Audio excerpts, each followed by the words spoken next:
নমস্কার, আপনি দেখছেন স্টক মার্কেট বাংলা। আজ আমি আবার এসে গেছি আপনাদের সামনে আমাদের মিউচুয়াল ফান্ডের পোর্টফোলিওর আপডেট ভিডিও নিয়ে। সবার আগে বলে রাখি, আজকে হলো 28শে ফেব্রুয়ারি, শনিবার। আপনারা সকলেই জানেন শনিবার রবিবার ইন্ডিয়ান স্টক মার্কেট বন্ধ থাকে। তাহলে আগের দিনে মিউচুয়াল ফান্ডে কী ঘটেছে সেই সমস্ত আপডেট আপনাদের আমি আজকে দিয়ে থাকবো। তার মানে শুক্রবারে 27 তারিখে কী ঘটেছে, মিউচুয়াল ফান্ড কত টাকা রিটার্ন দিয়েছে, সমস্ত কিছু আপনাদের সামনে আমি এখন তুলে ধরবো। আপনারা সকলেই জানেন আগের দিন কিন্তু ভয়ঙ্করভাবে নেগেটিভে চলে গেছিল। এখন আমরা বুঝতে পারছি যে কেন এটা হয়েছিল। আপনারা সকলেই জানেন যে ইন্ডিয়ান স্টক মার্কেট, যে কোনো স্টক মার্কেট যদি কিছু বড় হয় তাহলে সহজেই আগে ধরে নেয়। এইটা 1%-এর মতো আগের দিন NFT 50 চলে গেছিলো ডাউনে। সেন্সেক্সও 1%, ব্যাঙ্ক নিফটিও 1%। আমরা প্রথম বুঝতে পারছিলাম না যে কেন এত ভারী সেলিং হলো, মার্কেট এত ডাউন কী করে হয়ে গেল একদিনেই 1%। এখন আমরা বুঝতে পারছি আসলে ইরানের ওপর আমেরিকা অ্যাটাক করে দিয়েছে, তার বদলে ইরানও আমেরিকার কিছু কিছু বেসে ইসরায়েলের ওপর অনেক মিসাইল অ্যাটাক করেছে। তার মানে বলতে গেলে যুদ্ধের পরিস্থিতি তৈরি হয়েছে, যার জন্য ইকুইটি মার্কেট ধরাশায়ী হয়ে গেছে। ইন্ডিয়ান স্টক মার্কেট তো হবেই, বাকি যে আমেরিকান স্টক মার্কেট সবই সোমবারে যখন ওপেনিং হবে তখন ভয়ঙ্করভাবে ডাউন হবে। ইন্ডিয়ান স্টক মার্কেট তো কারেকশান হয়েই যাচ্ছে, ডাউন হয়েই যাচ্ছে, আরও ডাউন হয়ে যাবে। আপনারা যদি এক বছর আগে কিছু পজিটিভেও ছিল, আপনার মিউচুয়াল ফান্ড যদি পজিটিভ থাকেও সবই নেগেটিভ হয়ে যাবে। তা কী আর বলবো, কিছু বলার নেই। বাইরে এত গ্লোবাল টেনশন বাড়ছে, যার ফলে ইকুইটি মার্কেট পারফর্ম করতে পারছে না, বিশেষ করে ইন্ডিয়ান ইকুইটি মার্কেট তো একবারেই পারফর্ম করতে পারছে না। 2025 থেকেও পারফর্ম করতে পারেনি, 2026-এও পারফর্ম করতে পারেনি। দেখা যাক আগামী দিনে কি হয়।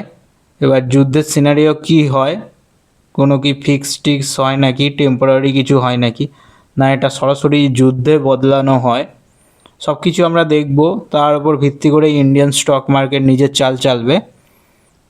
চলুন আগের দিনের এই ভয়ঙ্কর ডাউনের ইম্প্যাক্টটাও দেখে নিই মিউচুয়াল ফান্ডে কী হয়েছে। দেখুন একদিনে 2002 টাকা মাইনাস হয়ে গেছে, 1.03% ডাউন পোর্টফোলিও। টোটাল রিটার্ন তো দেখতেই পাচ্ছেন, 13,348 টাকা মাইনাস, 6%।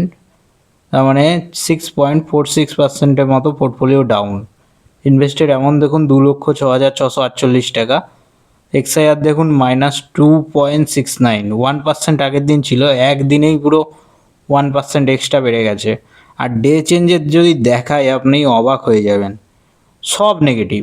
আর সোমবারে তো এটা আরও ভয়ঙ্কর হতে পারে। Motilal Oswal mid cap fund direct growth দেখুন আগের দিন দিয়েছে 1,416 টাকা মাইনাসে, বুঝতেই পারছেন 1.06% ডাউন। বন্ধন স্মল ক্যাপ ফান্ড এটাও 539 টাকা মাইনাস হয়ে গেছে, 0.95% ডাউন হয়ে গেছে। নিপন ইন্ডিয়া মিড ক্যাপ ফান্ডও 1.08% গিরেছে।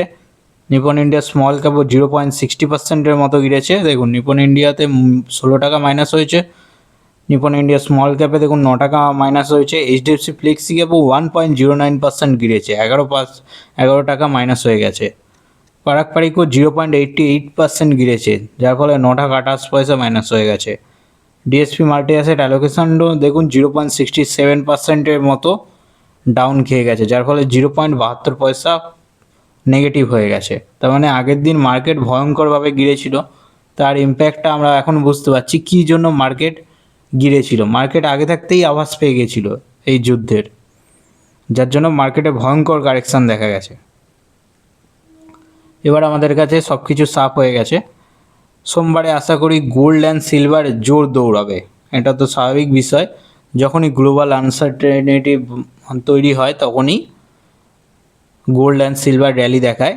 কিছুদিন আগে গোল্ড অ্যান্ড সিলভার ক্র্যাশ খাচ্ছিল, কিন্তু আবার গোল্ড অ্যান্ড সিলভার প্রাইস কিন্তু হাইক হবে বিশাল। যারা গোল্ড অ্যান্ড সিলভারে হোল্ড করে রেখেছেন তাদের জন্য তো সুখবর, যারা ইকুইটি মার্কেটে রয়েছে তাদের জন্য কিন্তু আবার মার্কেট আরও ভোলাটাইল হবে। যদিও আপনার ব্যালেন্স নেগেটিভ দেখাচ্ছে, আরও নেগেটিভ হওয়ার জন্য প্রস্তুত হয়ে যান। কারণ ওয়ারের সিচুয়েশান হয়ে গেছে। ওয়ার বলতে গেলে বেসিক্যালি চালুই হয়ে গেছে। আমেরিকা যখন ইরানের ওপর অ্যাটাক করেছে, ইরানও ইসরায়েল তারপর আমেরিকান বেসের ওপর অ্যাটাক করেছে। নিউজে তো এইসবই আসছে। দেখা যাক সোমবারে মার্কেট খুললে কী দিশা হয় এর। আরও হয়তো 500 পয়েন্ট NFT 50 500 থেকে 700 পয়েন্ট কিংবা 900 পয়েন্টও মাইনাস হয়ে যেতে পারে। এর জন্য প্রস্তুতি থাকবেন। এবার দেখে নেওয়া যাক কত কি ইনভেস্টমেন্ট অ্যামাউন্ট আছে। দেখুন, মতিলাল ওসওয়ালায় সব থেকে বেশি আছে 1,46,078 টাকা, যার কারেন্ট ভ্যালু হয়ে গেছে 1,31,777 টাকা।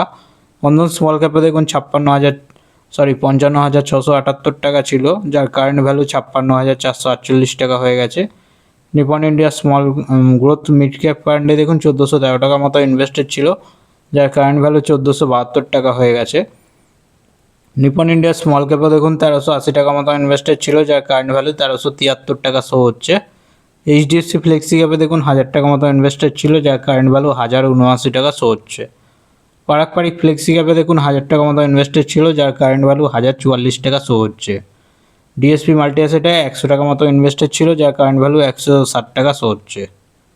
এবার দেখুন টোটাল রিটার্নটা দেখুন, মতিলাল ওসওয়াল এখনও পর্যন্ত রিটার্ন দিয়েছে 14,300 টাকা মাইনাস হয়েছে। রিটার্ন তো দেয়নি, বরং 14,300 টাকা এখনও মাইনাস করে দিয়েছে, যার ফলে 9.79% নেগেটিভ রিটার্ন দিয়েছে। অন্যদিকে বন্ধন স্মল ক্যাপ ফান্ড এখনও একটু পজিটিভ আছে, 1.38%-এর মতো এখনও পর্যন্ত রিটার্ন জেনারেট করে দিয়েছে, যার ফলে 770 টাকা প্রফিট দেখাচ্ছে। Nippon India growth mid cap fund 4.17%-এর মতো চলেছে, যার ফলে 58 টাকা শো হচ্ছে প্রফিট। নিপন ইন্ডিয়া স্মল ক্যাপও মাইনাস হয়ে গেছে 7%-এর মতো, 0.51%-এর মতো নেগেটিভ হয়ে গেছে একদিনে বলছি, এটা 9 মাসের মধ্যে, 10 মাস হতে চললো, 10 মাসের মধ্যে। HDFC ফ্লেক্সি ক্যাপও 8.01%-এর মতো রিটার্ন জেনারেট করে দিয়েছে এখনও পর্যন্ত, যার ফলে 79 রুপিস এখনও পর্যন্ত প্রফিট দিয়েছে বিগত 10 মাসে। পারাক দেখুন 4.4%-এর মতো প্রফিট দিয়েছে, যার ফলে 44 টাকা শো হচ্ছে। DSP multi asset allocation fund 7%-এর মতো রিটার্ন জেনারেট করে দিয়েছে, যার ফলে 60 টাকা শো হচ্ছে। এবার চলুন কারেন্ট XIRটাও দেখে নেওয়া যাক। DSP multi asset allocation fund সবার উপরে রয়েছে, কারণ এটা গোল্ড অ্যান্ড সিলভারেও ইনভেস্টমেন্ট করে, আর আশা করি গোল্ড অ্যান্ড সিলভার তো আকাশচুম্বী হবে এখন, যেহেতু যুদ্ধ লেগেছে। 28%-এর মতো XIR জেনারেট করে দিয়েছে, টপে রয়েছে। নেক্সট আছে HDFC ফ্লেক্সি ক্যাপ 9%-এর XIR জেনারেট করেছে। তারপর পারাক 5%-এর মতো XIR জেনারেট করেছে। নিপন ইন্ডিয়া মিড ক্যাপ ফান্ডও আছে 6%-এর XIR জেনারেট করেছে। বন্ধন স্মল ক্যাপ 1%-এর মতো XIR জেনারেট করেছে, কিন্তু Nipon India small cap 0.66% negative XIR generate করেছে। অন্যদিকে মতিলাল তো সবথেকে ভয়ঙ্কর, -12.36%-এর মতো নেগেটিভ XIR জেনারেট করে দিয়েছে।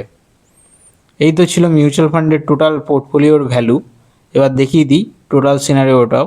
টোটাল ইনভেস্টমেন্ট অ্যামাউন্ট দেখুন 2,06,648 টাকা, যার কারেন্ট ভ্যালু দাঁড়িয়েছে 1,93,300 টাকা। তার মানে টোটাল রিটার্নে দেখুন 13,348 টাকা মাইনাস হয়ে রয়েছে। 2,002 টাকা তো আগের দিনই মাইনাস হয়ে গেছে। XIRও 2.69% গিরে গেছে নেগেটিভ। আর কোন কোন সেক্টরে টাকাটা ইনভেস্টমেন্ট করা হয়েছে দেখুন। অবভিয়াসলি ইকুইটি মার্কেটে লাগানো আছে 99.95, হাইব্রিডে দেখুন 0.05%, আর বাকি সবে কিছুই নেই। আমাদের মিড ক্যাপ ফান্ডই হলো ফোকাসে রয়েছে। মিড ক্যাপের মধ্যে সবথেকে বেশি ইনভেস্টমেন্ট 61%-এর মতো মিড ক্যাপ ক্যাটাগরিতে রয়েছে, স্মল ক্যাপে 24%, লার্জ ক্যাপে আছে 14%। এবার কোন কোন সেক্টরে টাকাটা ইনভেস্টমেন্ট করা হয়েছে মিউচুয়াল ফান্ড দ্বারা সেটাও দেখিয়ে দিই আপনাদের। টেকনোলজি সেক্টরে 29% আছে, ফাইন্যান্সিয়ালে 24%, কনজিউমার ডিকশনারিতে 14%, ইন্ডাস্ট্রিয়ালে 14%, মেটেরিয়ালসে 4%, হেলথ কেয়ারে 4%, রিয়েল স্টেটে 4%, এনার্জি ইউটিলিটিসে 1%, কনজিউমার স্টেপলসে 1%, আর ডাইভার্সিফাই আছে 0.79%। এই তো ছিল মিউচুয়াল ফান্ডের ভিডিও। কেমন লাগলো অবশ্যই জানাবেন। এরকম প্রতিদিন ভিডিও দেখার জন্য মিউচুয়াল ফান্ডের আপডেট রিলেটেড অবশ্যই চ্যানেলটিকে সাবস্ক্রাইব করবেন, লাইক করবেন এবং ভালোবাসা দিয়ে আমাদের চ্যানেলটিকে একটু সাপোর্ট করবেন। দেখা হচ্ছে পরের ভিডিওতে। ধন্যবাদ।